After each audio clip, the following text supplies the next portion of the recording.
Don't do jobs off the deep web. This all started a week ago when I lost my job and was running behind on bills. I lived in a simple house, and that job was all that held my life together. After a night of drinking and watching TV, I started looking for a new job. Most of them looked boring, just 9 to 5 office jobs, but one caught my eye. It was an ad to the side of the screen that read, "High-paying jobs for hire. This isn't just your normal 9 to 5 job." In desperation, I clicked on the shady ad. Slowly but surely, a new website loads with multiple links to different jobs with different descriptions. Deep web. Jobs, house, sitting $100 per shift. Stay in a camera room. Watch all rooms, keep the house safe. Rules in link.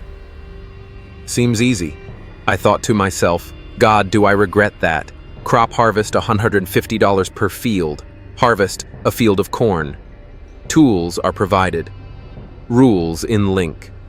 Reading down all the jobs, the house sitting seemed the easiest, so I clicked on the link, eager for the $100. On the screen, a sign-up sheet popped up asking for my email. I typed it in quickly and was met with the message, "We hope to see you soon." Satisfied with that, I hopped in bed and turned off the lights. I start to drift off when I hear a buzz from my phone, irritated. I get up and check my phone. A new email. I thought to myself. I clicked on the notification. "Your application has been accepted. Thank you for applying to the house sitting job. You will stay at the house from 12 a.m. until 4 a.m., and you must follow these rules. Your money will arrive at 6 a.m. after your shift. Always, no matter what you hear or see, stay in the camera room. Either don't bring your phone, or if you do not turn it on. Even if you get a notification, I will not email you during your shift. Make sure to bring something that can play music fairly loudly. Arrive at 12 or a little before 12. If you arrive past 12, do not enter the house and send me an email from 12 until 1. You are allowed to roam the house, but make sure to be in the upstairs camera room by 1 turn, all lights off. Lock the doors and close the blinds from 1 until 2. Watch the cameras. If you see a man in the living room watching TV, turn that camera off until you hear the TV turn off from downstairs. Ignore any sounds you hear around the house. If you feel anything, you stop moving and close your eyes until the feeling goes away. From 2 until 3. Open the blinds in the camera room. If you hear a voice from the window, do not look at them. The conversation will be normal, and once they say goodbye, it is safe to close the blinds. This event can happen any time in the hour. If you see a woman cooking in the kitchen, you have a blue button on your desk that turns on a loud sound in the kitchen press, and hold that button until the woman disappears. From 3 until 3:33. Turn on your music device as loud as possible. Cover your ears, close your eyes, and ignore any sounds or movements around you. If the music stops, make any sound of your own to drown out what is happening around you. After 3:33, you are allowed to roam the house until 4. Do not leave before 4, and do not leave more than 5 minutes after 4. If any rules are not completed correctly, hide under the desk and do not move until 4. That is all. Your shift starts tomorrow night at 4:71. Pedersen Drive, sincerely, Mr. Salazar. I must have read that email 10 times over thinking this was a prank or something. No way do I actually have to follow these crazy rules. I thought to myself, entranced at how specific the rules were. I put my phone back down to charge and went to sleep, still confused by that email. All I could do the next day was think about what that email said. Man in the living room, woman in the kitchen, conversation with a person in the window. It all seemed too crazy to be true, but I couldn't help but to find myself 15 minutes before 12 with an old iPod in my pocket standing at 471 Pedersen Drive. I entered the house. It had a sort of old but still livable vibe to it. The house was dusty, but the kitchen and living room were spotless. I made my way upstairs, and at the end of a long hallway stood the camera room. It was barren and small, with nothing but a chair, a camera monitor, and a couple windows in it. I sat down in the chair, man. I hope this is worth it. It wasn't. Looking at the computer's clock, it's 12:03. I have 1 hour to look around the house. First, I head back to the living room, close blinds, locked doors, and turned lights off. Repeat that for all rooms. And at 12:56, I was back to the camera room. As soon as it hit 1:00, I felt a sudden dread telling me to get up and leave right now. I turned on all the cameras, and on the back of my neck, it felt as if a feather was resting on it. I froze. "Keep calm, Chris, keep calm." I closed my eyes as I remembered the rules. It felt like hours, that feather tickling the back of my neck, but I held out, not moving and keeping my eyes closed. The feather went away. I opened my eyes, relieved, and heard behind me slow, coordinated footsteps. I whipped around. The footsteps went away, and a slow chuckle came from the camera speaker. The man was watching TV. The TV was lit up with some cooking show, and the man was chuckling while watching the show. I turned that camera off and hoped I had done it fast enough. The sound from the TV echoed up the stairs, chilling me to the bone. What the hell is this place? I thought to myself, feeling queasy. And how is it only 1:20? The next 20 minutes were creepy as can be. Unknown sounds bounced around the house, the man laughing at the TV, watching all the cameras until the silence hit me hard. The TV had been turned off, and dread had fell upon me again. The noise from the TV had been a constant for the past 20 minutes, but now that it was off, the silence felt threatening. I slowly turned on the camera and found the room to be empty. I sighed in relief. For what felt like an eternity, my eyes darted around the cameras on edge until the clock made a quiet beep, and it turned 200. I rose from my chair and opened the blinds, revealing the pitch-black lawn outside. I sat back down as the clanging of pots and pans ringed in my ears. I looked down at the blue button beside the monitor, then at the lady now cooking black eggs in the kitchen, and as I was about to press the button, "Hi, Chris." A woman's voice came from the window.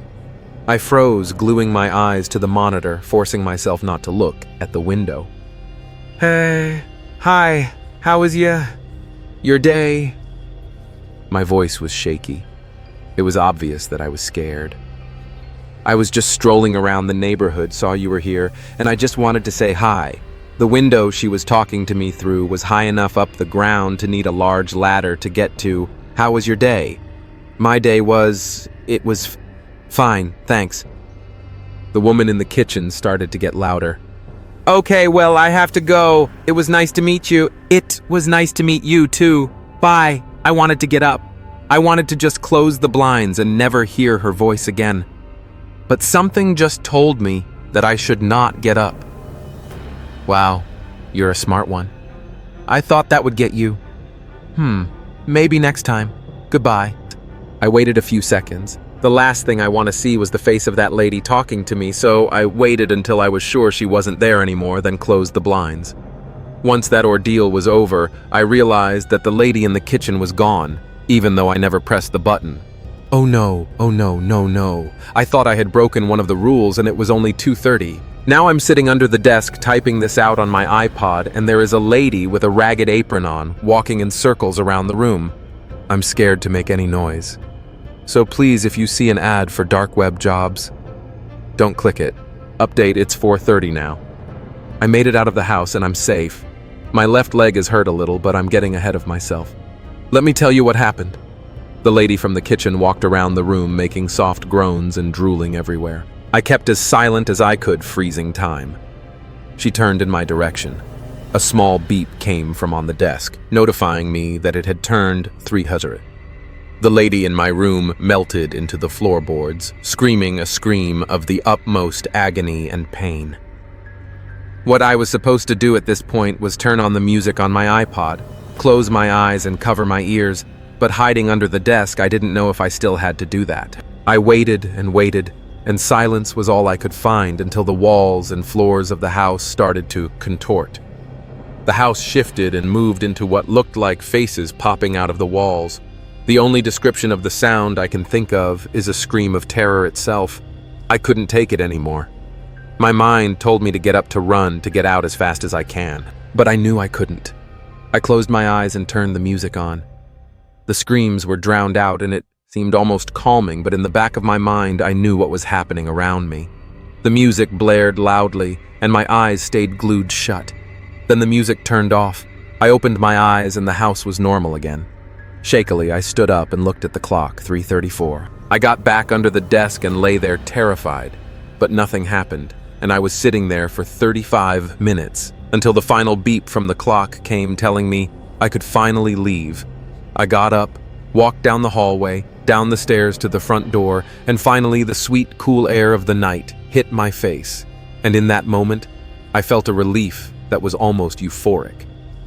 I walked home and picked up my phone, but when I went to email Mr. Salazar, his email was gone.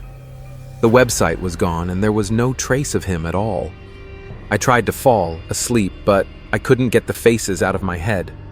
The look they had can't be explained. I don't know if I'm going to get my money, but at this point, I don't care. I just want to never go back to that house again. Updated 6 hetero. Now a package somehow appeared at my door, and inside was $80. And a letter. The letter is as follows. You can't escape. Hello again, Chris. I see that you showed up for your shift this morning. I appreciate that, but during your shift, you broke one of the rules. I've taken $20 off of your pay because of that. I'm pretty sure you're already aware, but I can tell you don't want to go back. Most people don't. And I'm here to say you can't escape. By entering that house, you pretty much signed your soul away. No matter what you do, you will always be at that house by 12. That is all. Sincerely, Mr. Salazar. My sleep last night was horrible. I couldn't stop thinking about what happened on my first shift. The whole day I stayed in bed terrified for midnight to come, but it had to come eventually. 11:57. I begged that nothing would happen to me. 11:58. I put my iPod in the trash. 11:59. I lay in bed and close my eyes. I feel pressure on my feet and my soft bed disappears from under me. I open my eyes and find myself inside that cursed house again with my iPod and a printed paper of the rules in my hands. What? How is this possible? I think to myself. I ran to the door, slamming my fists against it, wanting any way out, but to no avail. I couldn't leave. I defeatedly walked up the stairs and sat in the camera room chair. I sat there crying for an hour until 1 came, and with it came the man laughing at the TV. I turned the camera off and continued to sob, not caring about the sounds around me. But then I felt a hand wrap around my neck. I froze, closed my eyes and tried to control myself. The grip closed tighter and tighter until I could barely breathe. Then it finally left me alone.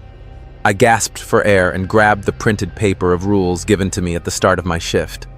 I looked at the printed sheet of rules, and at the bottom was a handwritten message from Mr. Salazar himself. Good luck. I looked back up in the cameras and composed myself. Okay, Chris, you can do this. You've already been here. Once pull it together. I listened, not hearing the TV anymore. I turned the camera on, and the clock let out a small beep. It had turned 200. I stood up to open the blinds, but hesitated.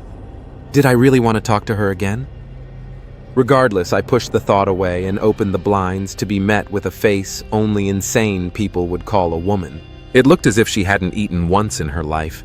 Her skin looked like it was airtight to her bones, and she had no meat in her body.